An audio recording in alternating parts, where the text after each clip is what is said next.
Sa mga interesadong bumili at may pambili, kasado na po sa November 20 ang public auction ng 7 luxury cars ng mga diskaya na kulang sa dokumento at hindi tamang nabayaran ng buwis. Aabot sa 45 million pesos ang minimum price ng pinakamahal na sasakyan sa auction. Yan po ang pamosong Rolls-Royce na may payong na paborito ni Sara Diskaya. Ang balitang A to Z ni Naomi Almuhano. Ipinasilip ng Bureau of Customs ang 7 limited edition luxury vehicles ng mag-asawang kontratistang sina Sara at Pacifico Curly Diskaya. 6 na araw yan bago ang public auction ng mga ito. Ang presyo ng bawat isa naglalaro sa 4 na milyong piso hanggang 45 milyong piso. Suma total, nasa halos 104 million pesos ang minimum price ng 7 sasakyan. Itong payong nahawak ko, pinakulo ang dugo ng sambayan ng Pilipino. Bakit kamo?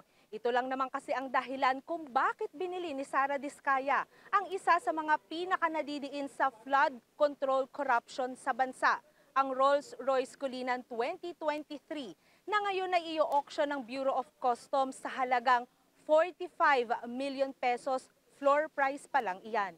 Ito ang pinakamahal sa lahat ng sasakyang ipasusubasta. Sumunod ang Bentley Bentayga 2022 na nasa 17.3 million pesos ang minimum price. 2022 Mercedes-Benz 14.1 million pesos. 2019 Mercedes-Benz Brabus 7.8 million pesos. Toyota Sequoia 2023 at Lincoln Navigator, mahigit 7 milyong piso ang floor price at 4.99 million pesos ang Toyota Tundra 2022. Nagsumiti rin yung Diskaya, yung pamilya Diskaya, ng affidavit of kumbaga parang voluntary forfeiture na sinusuko na nila yung pangmamayari na sasakyang ito dahil nakita natin na may kakulangan sa dokumento, pati na rin sa pagbabayad ng tamang buwis.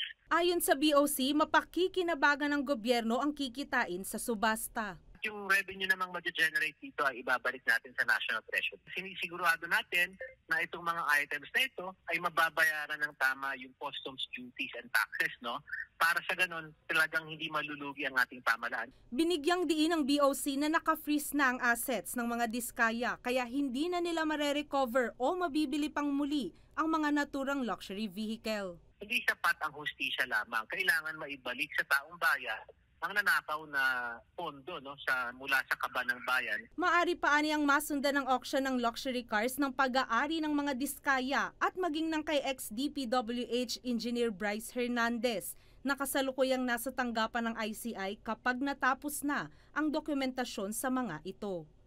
Para sa Balitang A to Z, Naomi Almuhano.